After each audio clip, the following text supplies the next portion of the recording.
उपनिषद में, उस उपनिषद में इस बात की व्याख्या की गई, इस बात की व्याख्या की गई कि शिष्य को इस बात का एहसास कराया जाए, ज्ञान चिंतन दिया जाए, विचार कराया जाए। ये जरूर नहीं कि वो भीड़ हो, भीड़ अपने आप में शिष्य नहीं हो सकती। कहीं पर भी किसी भी युग में 20, 25, 50 शिष्यों से ज्यादा किसी ऋषि, योगी, सन्यासी के पास रहे ही नहीं। भीड़ तो रह सकती है, और भीड़ केवल चमत्कार को देखना चाहती है, और जो चमत्कार को देख करके खुश होती है वह भीड़ है। जो वास्तविक स्वरूप को देखने की आकांक्षी है वह शिष्य है। दोनों में मूलभूत अंतर है। आम आदमी उस ज्ञान की चेतना को देखने की कोशिश नहीं करेगा, क्योंकि उसकी चेतना ही नहीं है। सब व्यक्ति चेतना युक्त नहीं बन सकते। अजाना व्यक्ति है जो आप बैठे हैं, मेरे 5 कदम दूर पर दूसरे व्यक्ति बैठे हैं, वे इस ज्ञान चेतना को प्राप्त नहीं कर पा रहे हैं, करेंगे भी नहीं, संभव भी नहीं है। इसलिए संभव नहीं कि उनका मेरा कोई संबंध बना ही नहीं। ना वो पिछले जन्म में शिष्य थे, ना इससे पहले जन्म में शिष्य थे, ना अगले जन्म में शिष्य बन सकेंगे। इसलिए उनका मेरा संबंध नहीं है। जो 5 कदम पर है उनका मेरा संबंध नहीं है, जो 2000 मील पर है उसका मेरा संबंध है। ऐसा क्यों है? ऐसा इसलिए है कि ये जन्म इस जीवन से संबंधित नहीं होते। तुम्हारा और मेरा संबंध कोई इस व्यक्तिगत जीवन की घटनाओं से संबंध नहीं है। ऐसा नहीं है कि तुम पहले पैदा हुए और मेरे सामने आके खड़े हो गए, ऐसा कुछ नहीं होता। यह तो एक क्रम है, कड़ी है। उस कड़ी के माध्यम से जीवन में उस गुरु की कर्तव्य और धर्म और चेतना ये होती है कि वह अपने शिष्य को समझाए, उसको चेतना दे, उसको विस्तार दे, उसको एहसास कराए कि तुम अपने आप में एक जीवंत व्यक्तित्व हो। और यदि जीवंत व्यक्तित्व की चेतना भूल जाती है, क्योंकि वह भीड़ का हिस्सा बनती है, समाज अपने आप में भीड़ है, वो समाज को एक साथ मिला के खड़ा कर भी नहीं सकता। कहीं भी समाज एक साथ खड़ा नहीं होता, क्योंकि समाज छिद्रांगदृष्टि होता है। समाज केवल छिद्र ढूंढता है, वह केवल आलोचना कर सकता है, और आलोचना करने के लिए ज्ञान की जरूरत नहीं है। किसी का तर्क करने पर, वाद करने के लिए, बातचीत करने के लिए ज्ञान की जरूरत है। मैं आपकी बुराई करूं उसके लिए मुझे कोई ज्ञान की जरूरत नहीं है। मैं कहूं तुम बदमाश हो, अब मुझे इसके लिए आपकी पृष्ठभूमि देखने की जरूरत नहीं, मुझे आपके जीवन क्रम को समझने की जरूरत नहीं, मैं आपके नाम के बारे में जानता नहीं, मैं आपके कार्यों के बारे में जानता नहीं, मैं आपको कह सकता हूं तुम बदमाश हो। क्योंकि किसी पर आरोपित करने में किसी प्रकार के ज्ञान चिंतन की जरूरत नहीं। मैं कहता हूं भगवान नहीं होते, हनुमान जी क्या हो सकते हैं, देवी देवता क्या होते हैं, और भाग्य लिपि क्या होती है, कुछ नहीं होता। इसके लिए उसको अध्ययन करने की जरूरत नहीं होती। ऐसे मूढ़ व्यक्ति केवल भीड़ का हिस्सा होते हैं, और यह भीड़ का हिस्सा समाज के लिए जरूरी है। यह है इसलिए आपकी पहचान है। अगर वो नहीं है फिर आपकी पहचान नहीं हो सकती। अंधेरा है इसलिए दिन की पहचान हो सकती है कि दिन अपने आप में कितना शानदार है, दिन में कितनी रोशनी हो सकती है। दिन को तभी पहचाना जा सकता है जब अंधेरा हो। 24 घंटे रोशनी रहे, अंधेरा बने ही नहीं, तो फिर उस रोशनी का मूल्य मैं तो आप समझ भी नहीं सकेंगे। इस समाज में ऐसे छिद्र हों और हों, ऐसे गंदे गलीज व्यक्ति होंगे और रहे और रहेंगे। आप उसको मिटा नहीं सकते, आप उनको सुधार भी नहीं सकते, उनको सुधारने की जरूरत भी नहीं है। केवल इतना है कि यदि तुम्हें मालूम पड़ जाए कि ये इतना गलीज और गंदा और घटिया है, तो आप किनारे पर खड़े हो जाए। आप यदि मेरे मकान में जाएं तो मेरे मकान में एक बहुत सुंदर ड्राइंग रूम है, जहां बैठते हैं, बातचीत करते हैं, एक आनंद अनुभव होता है। मैं परिवार के साथ बैठता हूँ, मित्रों के साथ बैठता हूँ, रिश्तेदारों के साथ बैठता हूँ। एक कमरे हैं जिन कमरों में मैं सोता हूँ, बैठता हूँ।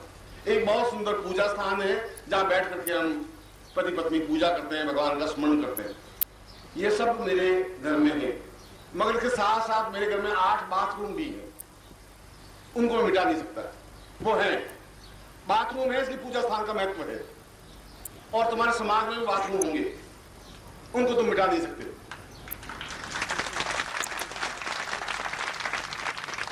पूजा स्थान तो एक है, बाथरूम 8 है। ड्राइंग रूम एक है, बाथरूम 9-10 है। और तुम एक हो, 10 लोग गालियां देने वाले होंगे। हाँ, इसलिए है कि आप कुछ हैं, आप कुछ हैं तो गालियां देने वाले हैं। तो तुम उन लोगों से घबराने की जरूरत नहीं है। मैं कहता हूं वो हो तुम्हारे सामने, और तुम उनको जवाब दे सको, प्रहार कर सको, कह सको अपनी चिंता। अगर तुम सत्य हो तो फिर तुम्हें चिंता करने की जरूरत नहीं है। अगर तुम्हें हिम्मत, जोश, साहस, क्षमता है, अगर मैंने तुम्हें प्राणों में कुछ चेतना दी है, अगर तुम्हें मैंने कुछ सुधारा है, संवारा है, सजाया है, अगर मैं तुम्हें सिखाने की कोशिश की है, अगर मैंने तुम्हें बताया कि मानसरोवर अपने आप में डुबकी लगाने की क्रिया है और तुम डुबकी लगाओगे, तुम डूब नहीं सकते क्योंकि मैं तुम्हारे साथ में हूं। अगर तुम्हें ये चेतना नहीं, फिर तुम्हें लगाने की जरूरत नहीं। कल मैंने और कसूरे के कौशल ने मैं तुम्हें जीवन की परिभाषा स्पष्ट करते हुए ये बताया था कि तुम्हारे जीवन की सबसे बड़ी विडंबना, सबसे बड़ी कमी यह है कि तुमने जन्म लिया और जन्म लेकर के कोई बहुत बड़ा महान कार्य नहीं हो गया। तुम्हारा जन्म लेने का कोई घटना नहीं बन पाई। ऐसा नहीं होगा तुम जन्म लिया और देश में बहुत क्रांति पैदा हो गई, ऐसा कुछ नहीं हुआ। बहुत एक सामान्य उम्मीद, हॉस्पिटल में जाए तो हर सेकंड में 500 बच्चे जन्म लेते हैं। ठीक उन 500 बच्चों को तो तुमने भी जन्म लिया आज से 20 साल पहले, 50 साल पहले, 40 साल पहले, एक मामूली घटना। इसलिए कि जन्म लेने की क्रिया का ज्ञान तुम्हारे पास नहीं था। सुबह मैं यही समझा रहा था, उस सर्वोपनिषद के सूत्र से समझा रहा था। सर्वोपनिषद में कहा गया है कि शिष्य वह बन सकता है जिसका जीवन उसके हाथ में हो। जिसका जीवन हाथ में नहीं है वो शिष्य नहीं बन सकता। वह केवल परिचय बन सकता है, वह केवल भीड़ का अंश बन सकता है। वो घबराता है, विचलित हो सकता है। शिष्य घबराता नहीं है, वो विचलित हो ही नहीं सकता। 1000 प्रहार हो तो चट्टान की तरह खड़ा होता है, जवाब दे सकता है। और यदि तुम्हें विश्वास नहीं हो तो तुम एक प्रयोग करें, एक्सपेरिमेंट करें। तुम्हारे घर के सामने कुछ सन्यासी आए, बहुत उच्च कोटि के विद्वान आए, तुम्हारे घर में आए, पास में आए, और तुम तंग करके उसको जवाब दो। वो प्रश्न करे तुम जवाब दे सको, या तुम उनको तंग करके प्रश्न करो तो वो चुप हो जाएगा। वो तुम्हारे सामने बात कर नहीं सकता, तर्क नहीं उनके पास में। तुमसे जीतने की कला, क्षमता उनके पास है ही नहीं, क्योंकि तुम्हारी आंख में, तुम्हारे चेहरे में, तुम्हारे एक पर्सनैलिटी में एक ऐसा गुण मैंने दिया है जिसके सामने में अपने आप नतमस्तक है। ये आप एक्सपेरिमेंट करके देख सकते हैं किसी भी क्षण। और जितने राख लगाए, भभूत लगाए हुए घूम रहे हैं और सांप लटकाए हुए घूम रहे हैं, वे अपने आप में नौटंकी की बात है, वे सन्यासी नहीं है, वे पाखंड है। वे तुम्हारा कुछ कर नहीं सकते।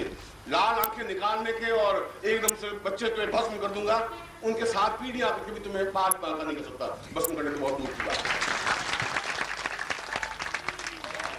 आवश्यकता इस बात की है कि उसमें तुम्हें एहसास ये करना पड़ेगा कि तुम इधर उड़ के नहीं, हाथ जोड़ करके और सन्यासी जी, बाप जी, महाराज नहीं बच्चे 10 रुपए देंगे। सोचा था सन्यासी जी श्राप दे देंगे तो क्या मुश्किल होगी, तुम्हारे 10 रुपए दे देंगे। भिक्षुकों को पैसे देने की जरूरत नहीं है। जो पाखंड फैलाते हैं उनको कोई 5 पैसे देने की जरूरत नहीं है। उनके सामने तनकर खड़े होने की जरूरत है। ये तुम्हारी श्रद्धा है तो तुम उनको 5 लाख रुपए दे सकते हो, देने भी चाहिए। मगर यदि वो सही अर्थों में साधु हैं, सही अर्थों में सन्यासी हैं, सही अर्थों में योगी हैं, जो भिखमंगे हैं, जो तुम्हें डरा करके 5 रुपए लेते हैं, 10 रुपए लेते हैं, 100 रुपए लेते हैं, वो अपने आप में तुम्हारा हित नहीं कर सकते, क्योंकि वह तो खुद भिक्षुक है। वो तुम्हें क्या ज्ञान दे सकते हैं, क्या चेतना दे सकते हैं? जो भिखारी है वो तुम्हें दे भी क्या सकेंगे? जो तुमसे मांगते हो तुम्हें क्या देने की सामर्थ्य रखेंगे? क्षमता तो अपने आप में, यदि समर्थ है तो अपने आप प्रकृति से मांग लेगा, उन लोगों से मांगने की जरूरत नहीं है। यह क्षमता, यह चिंतन तब हो सकता है जब शिष्य बन सकता है। और शिष्य बनने के लिए जरूरी है कि पूरा जीवन फलक तुम्हारे हाथ में हो। और जीवन फलक का तात्पर्य है कि हम साधना के उस क्षेत्र को पकड़ें जिस साधना को गुरु साधना कहा है। साधना तो देवी साधना भी कर सकते हैं, ऋषि साधना भी कर सकते हैं, विष्णु साधना भी कर सकते हैं, लक्ष्मी साधना भी कर सकते हैं। साधना करने से जीवन में पूर्णता नहीं आ सकती। अगर साधना करने से पूर्णता आ पाती तो विश्वामित्र दुखी नहीं होते, फिर रोते नहीं। वो कुत्ते का मांस खाकर के जिंदा नहीं रहते। फिर विश्वामित्र में जीवन हिम्मत होती, साधना में तो कमी थी नहीं। अगर साधना में इतनी ताकत थी तो फिर मेन का पीछे चक्कर नहीं लगा देते, अगर मन में दृढ़ता थी तो। उनके जीवन की सबसे बड़ी कमी यही थी कि वो ब्रह्मनिष्ठ थे ही नहीं। और जहां ब्रह्म को जानने की क्रिया नहीं है, जहां हृदय में गुरु नहीं है, वहां अपने आप 50 साधनाएं भी कोई जीवन में चिंतन नहीं कर सकती, संभव नहीं है। विश्वामित्र हमारे सामने उदाहरण है, गर्ग हमारे सामने उदाहरण है, गौतम हमारे सामने उदाहरण है, कणाद हमारे सामने उदाहरण है। जिन लोगों ने इस अहंकार के वशभूत कि गुरु साधना करने की जरूरत नहीं है, और ब्रह्मा ने कहा भी को पूर्वा साम सताम सदीर्घा सचिंतन। विश्वामित्र को कहा, विश्वामित्र तुम गलती कर रहे हो, उन साधनाओं के माध्यम से तुम्हें जीवन में पूर्णता प्राप्त नहीं हो सकती। उनका मैं प्रत्येक देवता को साधना संपन्न करके अपने वश में कर लूंगा। और आपने विश्वामित्र संहिता को पढ़ा नहीं। विश्वामित्र संहिता का आप अंतिम अध्याय पढ़े, उसमें लिखा है कि विश्वामित्र यौवन काल ढलते ढलते अत्यंत जर्जर, ग्रस्त, वृद्ध, रुग्ण और दुखी हो गए। आंखें धस गई, कोई देवता उनकी सहायता नहीं कर सका, और वह केवल कुत्ते का मांस खाकर के, श्वान मांस खाकर के अपने जीव को और जिंदा रहने की क्रिया संपन्न करनी पड़ी, और एहसास करना पड़ा कि खाली साधनाओं से जीवन में पूर्णता नहीं आ सकती जब तक कि हम ब्रह्म चिंतन नहीं कर ले। और उन्होंने विश्वामित्र ने वशिष्ठ के 100 पुत्रों को मार दिया, एक दो नहीं, एक पुत्र को मारा, 2 पुत्र को मारा, 3 पुत्र को मारा, 80, 90, 99 और 100 पुत्रों को मार दिया, इसलिए कि मुझे ब्रह्मर्षि कहा जाए। जब भी वो वशिष्ठ के सामने जाते हैं विश्वामित्र, और वशिष्ठ उसको देखते कहते हैं आओ राजर्षि, क्योंकि वो धनुष बाण तीर तलवार लटकाए घूमते रहते, और तुम्हारे पास भी क्रोध रूपी तीर तलवार हर समय आंख में रहते ही, 2 मिनट में गाली देने के लिए तैयार, 2 मिनट में आलोचना करने के लिए तैयार। तुम राजर्षि तो बन सकते हो, ब्रह्मर्षि नहीं बन सकते। तुम किसी का हत्या कर सकते हो, तुम किसी को गाली दे सकते हो, प्रहार तो कर सकते हो, निर्माण नहीं कर सकते, सृजन नहीं कर सकते। सृजन करने के लिए अपने आप में ब्रह्म की स्थापना जरूरी है। इसलिए जो ज्ञान चेतना वृद्धावस्था में विश्वामित्र ने संहिता में कही कि मेरे जीवन की सबसे बड़ी कमी ये रही कि मैंने सैकड़ों साधनाएं तो संपन्न की, देवताओं को वश में किया, मगर मैं खुद अपने आप को वश में नहीं कर सका, नियंत्रित नहीं कर सका, अपने अंदर प्रकाश पैदा नहीं कर सका। अहंकार के वश होकर के मैं ब्रह्मर्षि बनने की कोशिश तो करता रहा कि लोग मुझे ब्रह्मर्षि कहें, और मैंने ब्रह्म की साधना नहीं की, अपने अंदर गुरु को स्थापन नहीं किया। और जहां गुरु चेतना हृदय में नहीं होती, जहां अपने हृदय में गुरु स्थापन नहीं हो सकता, कणाद अपने आप में उच्च कोटि का अणु वैज्ञानिक, जिसने अणु की परिभाषा की, जिसने अणु और परमाणु दोनों की रचना संरचना की, कणाद की थ्योरी आज भी संसार में प्रसिद्ध है कि उसने अणु और परमाणु का विखंडन किया। उसने अहंकार के वशभूत होकर के उन साधनाओं के माध्यम से अणु का निर्माण तो किया, मगर जीवन में किसी प्रकार की संतुष्टि, आनंद और सुख और सौभाग्य प्राप्त नहीं कर पाया। उसके सामने उसके सारे संतान समाप्त हो गई, पति बीमार होकर समाप्त हो गई, उसका इलाज नहीं करवा सका, और जीवन में केवल 32 साल की अवस्था में सारा शरीर वृद्ध और जर्जर हो गया। एक उदाहरण सैकड़ों उदाहरण हमारे प्राचीन ग्रंथों के भी और हमारे आधुनिक ग्रंथों के भी। आइंस्टीन जैसा वैज्ञानिक जिसने परमाणु बम की रचना की, जिसने परमाणु को समझाया, आइंस्टीन को तो इससे बड़ा साइंटिस्ट तो पश्चिम में हुआ ही नहीं। आज भी कहते हैं आइंस्टीन का मुकाबला तो अगले 500 साल तक कोई कर नहीं सकता, क्योंकि विज्ञान के क्षेत्र में इतनी ऊंचाई पर है।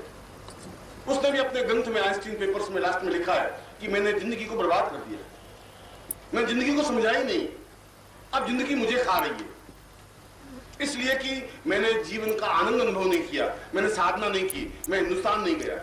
मैं देखना चाहता था कि साधना क्या है, और यदि प्रभु मुझे कुछ दिन देगा, उसने लिखा है, तो मैं अवश्य बाहर जाऊंगा, किसी सन्यासी के चरणों में बैठूंगा, कुछ जीवन का मूल्य महत्व समझूंगा। वह भी उतना ही दुखी था। अगर प्राचीन ऋषि के उदाहरण हमारे सामने है, तो आधुनिक वैज्ञानिक का उदाहरण भी हमारे सामने है। और इन सब तथ्यों से यह स्पष्ट होता है कि केवल साधनाओं के नहीं, साधनाओं के साथ साथ पूरे जीवन में गुरु को उतारने की क्रिया संपन्न होनी चाहिए। गुरु का सामिप्यता इसलिए जरूरी है। गुरु अपने आप में कोई व्यक्ति नहीं, कोई मैं गुरु नहीं, आप गुरु नहीं। आज मैं इस पद पर बैठा हूँ, 5 साल बाद आप इस पद पर बैठेंगे, बैठना ही होगा। एक शरीर 1000 वर्ष तक नहीं चल सकता। आज सन्यासी जीवन में सैकड़ों हजारों सन्यासियों को दीक्षा साधना संपन्न करवाता था, आज तो दूसरा बैठा है मेरा शिष्य, पर गुरु तो बना, चेतना तो उसने दी। अब उसको एहसास हो रहा है कि गुरु पद अपने आप में कितना कंटकाकीर्ण है, कितना अपने आप में तीक्ष्ण है, कितना जहर पीना पड़ता है समाज का, शिष्यों का। अब उसको एहसास होने लगा है। अब वो निर्भयानंद कहता है कि मैं गुरु जी से था, बहुत ज्यादा सुखी था। नमस्कार। अगर आप सद्गुरुदेव डॉक्टर नारायण दत्त श्रीमाली जी के दीक्षित हैं या फिर आपके पास उनसे जुड़े हुए कोई भी अनुभव है, तो नीचे दिए गए हुए नंबर पर वीरल पटेल जी को मैसेज कीजिए या फिर फ़ोन कॉल कीजिए और अपने अनुभव ज़रूर शेयर कीजिए। डॉक्टर नारायण दत्त श्रीमाली जी की आत्मकथा का संकलन करने में मदद करें। धन्यवाद।